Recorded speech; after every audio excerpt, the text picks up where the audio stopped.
Assalamualaikum warahmatullahi wabarakatuh. Di sini kami akan menjelaskan pemrograman IoT kami yang dimana berjudul Smart Greenhouse berbasis Arduino dengan sistem kontrol otomatis dan konfigurasi keypad.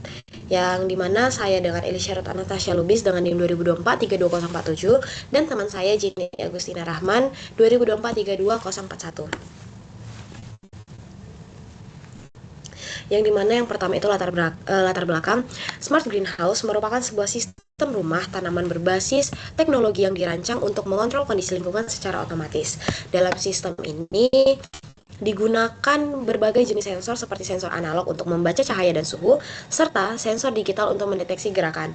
Selain itu, terdapat push button sebagai kontrol manual dan keypad sebagai media interaksi pengguna. Nah, keunggulan dari sistem ini adalah adanya fitur konfigurasi menggunakan keypad.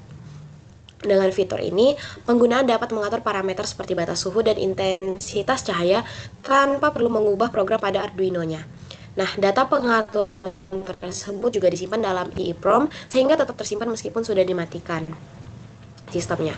Nah, dengan kombinasi tersebut, sistem menjadi lebih fleksibel, interaktif, dan mendeteksi implementasi teknologi greenhouse modern. Yang selanjutnya itu ada penjabaran ide yang dimana sistem ini tuh dirancang untuk mengontrol kondisi lingkungan tanaman secara otomatis dengan fokus pada 3 faktor utama. Yang pertama itu pencahayaan, yang kedua suhu, dan yang ketiga sirkulasi udara. Dalam kondisi yang pertama itu, ketika lingkungan menjadi gelap, sensor cahaya akan mendeteksi rendahnya intensitas cahaya sehingga sistem akan menyalakan lampu secara otomatis untuk membantu proses fotosintesis tanaman. Yang selanjutnya itu, ketika suhu lingkungan meningkat melebihi batas yang telah ditentukan, sensor suhu akan mengaktifkan kipas serta membuka ventilasi menggunakan servo untuk menurunkan suhu dan menjaga kestabilan udara di dalam greenhouse.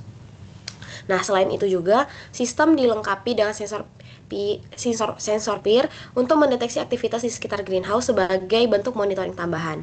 Nah, yang membuat sistem ini lebih unggul adalah karena adanya keypad sebagai alat konfigurasinya. Nah, pengguna dapat mengatur batas suhu, intensitas cahaya, dan parameter lainnya secara langsung memprogram ulang sehingga sistem lebih praktis dan user friendly.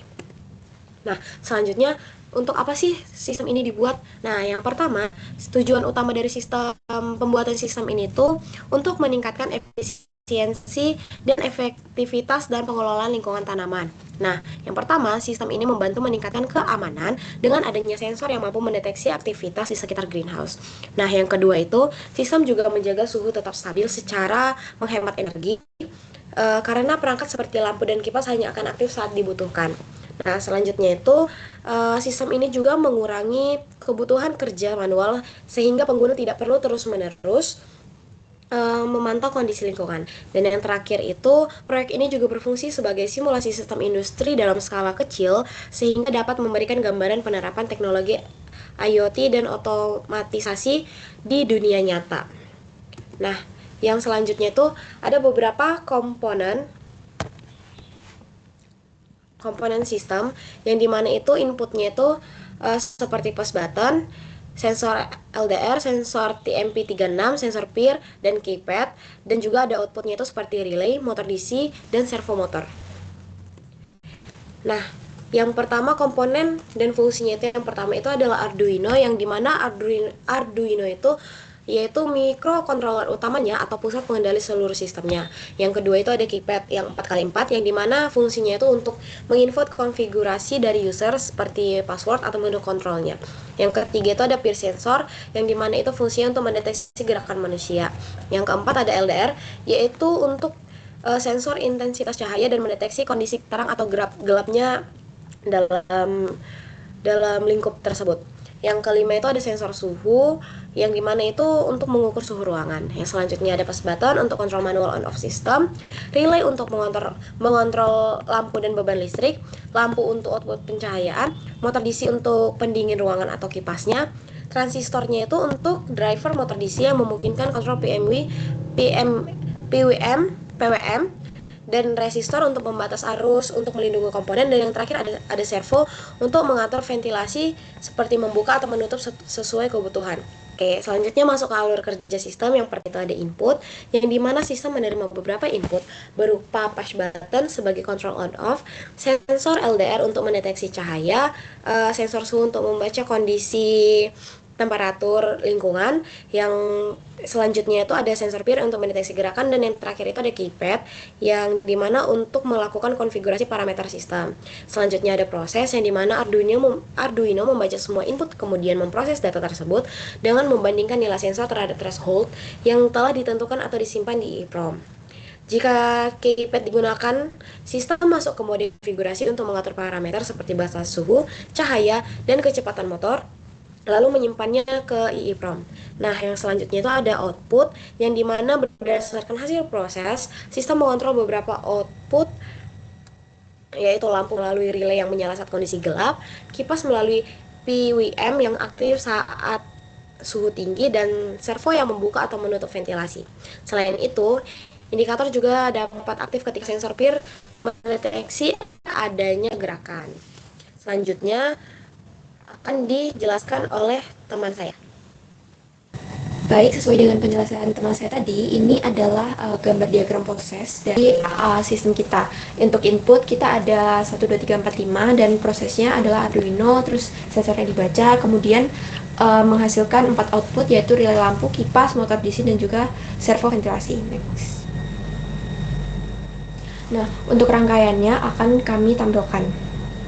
Baik, pertama untuk library yang kita pakai di sini kita ada keypad, terus servo, dan juga EEPROM untuk menyimpan memori dari konfigurasi kita. Lalu kita juga perlu mendeklarasikan pin untuk keypadnya, dan setelah itu kita masuk ke konfigurasi. Nah, di sini kita mengaset beberapa konfigurasi default untuk menyimpan thresholdnya. Ada threshold cahaya, suhu, dan lain-lain. Lalu setelah itu ada beberapa variabel sistem, kayak semisal sistem enable untuk status on off sistem, fan state apakah kipasnya sedang aktif atau tidak, dan juga last fan on time, yaitu waktu terakhir kipas dinyalakan. Untuk fungsi relaynya, kita atur relay sesuai dengan logika aktif saat rendah atau tinggi. Di sini relay aktif saat low atau rendah. Lalu untuk sensornya, read LDR digunakan untuk membaca nilai cahaya dari LDR, dan read temperatur digunakan untuk membaca suhu dari sensor analog TMP36. Nah, ini merupakan konfigurasi untuk push buttonnya, di mana push button itu untuk konfigurasi on off dari sistemnya. Nah, saat off semua relay, motor, dan servo dimatikan. Lalu saat on semua sistem berjalan sesuai dengan bagaimana mestinya. Untuk fungsi utamanya, membaca sensor cahaya dan suhu dulu, lalu lampu otomatis menyala jika cahaya kurang dari threshold. Namun jika cahaya lebih dari threshold, maka lampunya akan mati. Lalu kipas servo menyala jika suhunya melebihi threshold. Jadi overall nanti apakah kipas servo dan lampunya nyala atau mati itu sebenarnya tergantung bagaimana sistem membaca threshold yang sudah kita masukkan. Lalu ada bagian setup. Di sini kita menginisialisasikan pin relay, motor, servo, dan juga serial monitor. Lalu yang terakhir kita juga membutuhkan looping, di mana looping ini digunakan untuk membaca input keypad sebelum digunakan, dan juga mengecek tombol on off dan menjalankan sistem sesuai dengan sensornya. Lalu bisa kita coba aplikasikan ke rangkaian kita.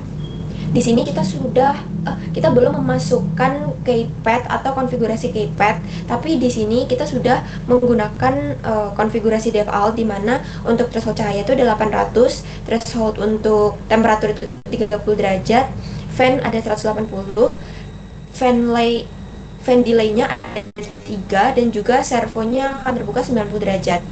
Nah, di sini kalau kita nyalakan push button-nya, maka lampu akan menyala, lalu motor DC akan berputar, dan juga servo akan terbuka 90 derajat. Nah, sensor cahayanya atau temperaturnya digeser, di sini lampu dan motor DC-nya itu tetap menyala atau berputar. Dikarenakan cara sensor membaca threshold-nya itu kurang dari default yang sudah kita masukkan. Jadi sebenarnya defaultnya bisa diatur agar bagaimana lampu ini bisa nyala mati sesuai dengan real time sensor cahayanya, dan juga suhunya juga berlaku dengan demikian. Nah, tapi untuk keseluruhan dari rangkaian kita sudah berhasil dikarenakan di sini 3 output yang kita rencanakan sudah berjalan sebagaimana mestinya, dan juga sensor-sensornya sudah bisa berfungsi. Mungkin sekian dari kelompok kami. Mohon maaf bila ada salah kata. Wassalamualaikum warahmatullahi wabarakatuh.